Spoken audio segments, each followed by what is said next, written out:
We are Group 3, and we will be talking about entering into foreign markets. My name is Sylvia King. My name is Jasmine Morris. My name is Carolyn Sudds. And I'm Maurice Barton.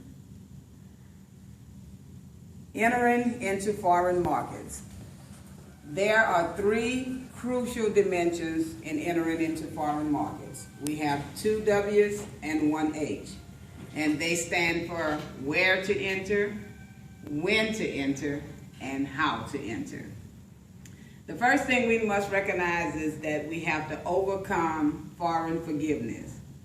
And the liability of foreign forgiveness is the inherent disadvantage that foreign firms experience in most countries because of their non-native status.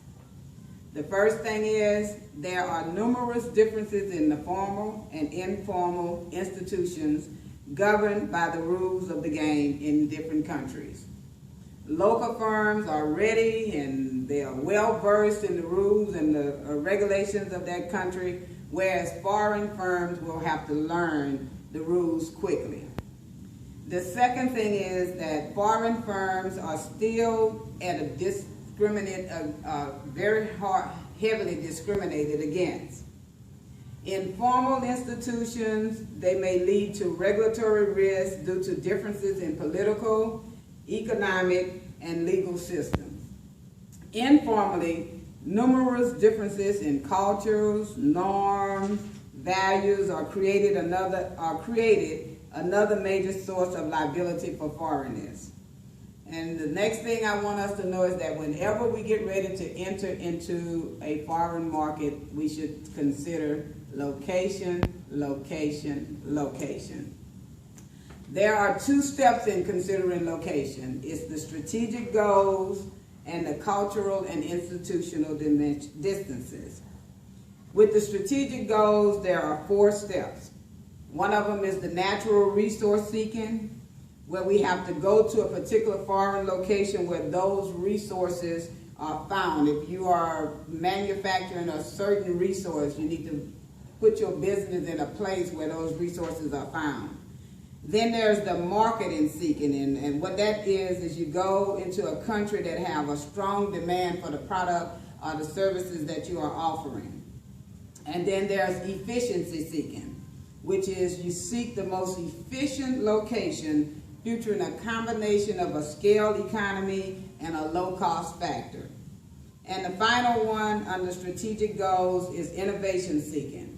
It targets countries and regions renowned for generating a world-class innovation.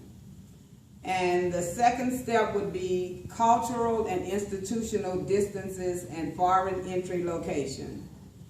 With the cultural distance, it is a difference between two cultures along identifiable dimensions such as individualism. With institutional distance, it is the extent of similarity and dissimilarity between the regulatory, normative, and cognitive institution of two countries. Two schools of thought to overcome these distances is the stage model. And what the stage model is that firms will enter culturally similar countries during their first stage of internationalization and will then gain more confidence to enter culturally distant countries in later stages.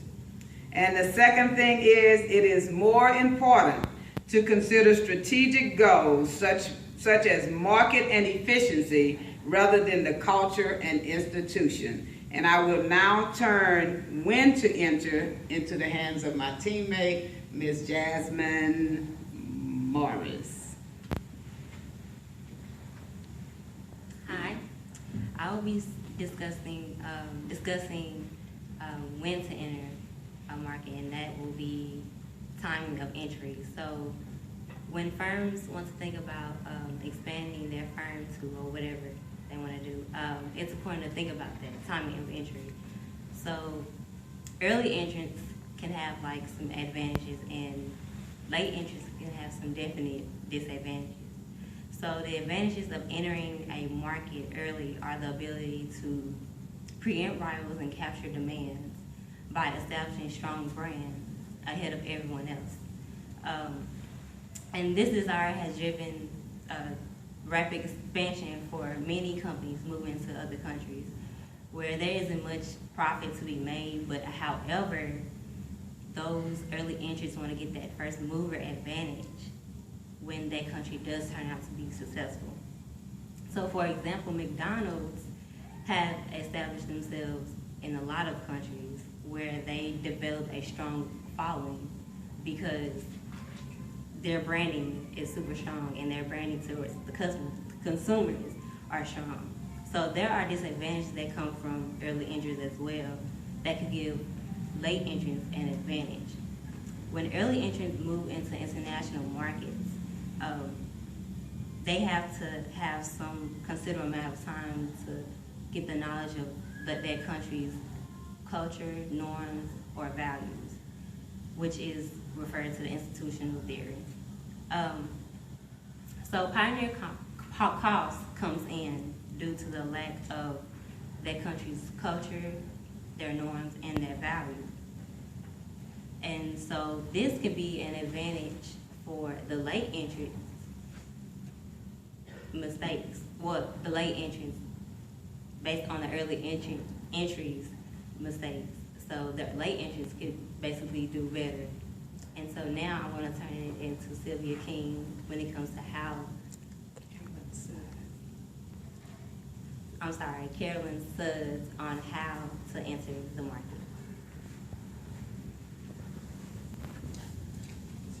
Good evening, all. My name is Carolyn Sudds, and as explained in Chapter 10, there are quite a few things to take into consideration when entering the foreign market. I will go ahead and speak on a few.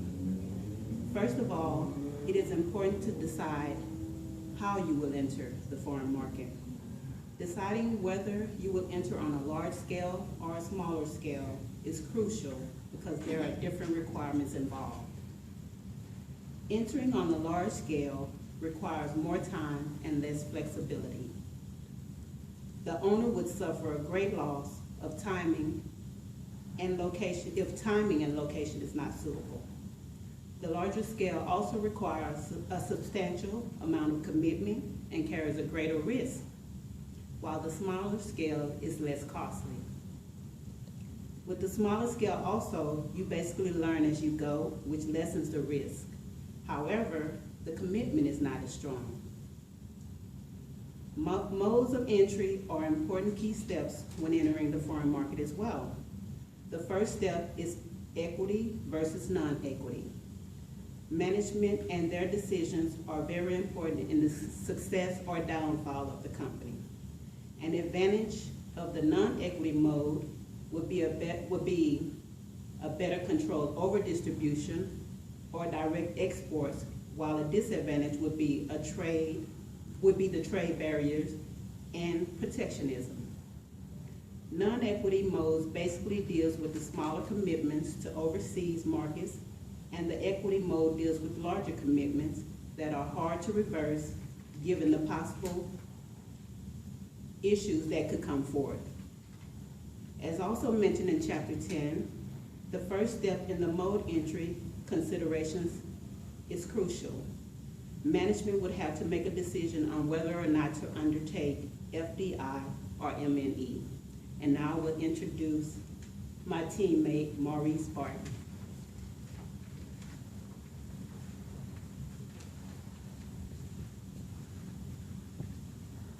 How y'all doing? So talking about the second step of the modes of entry, which is making the actual selections, there's two ways of making the actual selection. Is going through direct and indirect export. Direct export being something that's usually concentrated in the home country, and when a distributor have more control over what they're sending across the seas. And indirect exporting is usually when you start exporting through intermediaries, and it's not usually ideal for larger companies who want to keep their eyes on things. So that's probably not their best bet. And then the chapter also talks about contractual agreements with for entry modes. One of them being licensing and franchising, And it's when a client, it's when a client agrees to sell the rights to their company for royalties, for a royalty fee. And then there's also the turnkey project. And the turnkey project is when clients wants to pay a contractor to build an establishment. And then 3 is the build, operate, and transfer agreement. And that kind of let the name speak for itself. It's when it's used and it want to make a long-term presence felt. So what they do is they build an establishment, they run it for a couple years, and then they trade it with another firm. And then there's the research and development contract, and that's just outsourcing agreements with other resources and development teams in different firms. In the chapter also talk about other entry modes, which include co-marketing, which is joint firms, and joint ventures, which is a newly created company between two joint companies. They like to use the term corporate child, Wally-owned subsidiaries, and greenfield operations. And greenfield operations are usually building an establishment from scratch. And with that said, that is the second step of modes of entry. And I will be bringing back up my teammate Sylvia.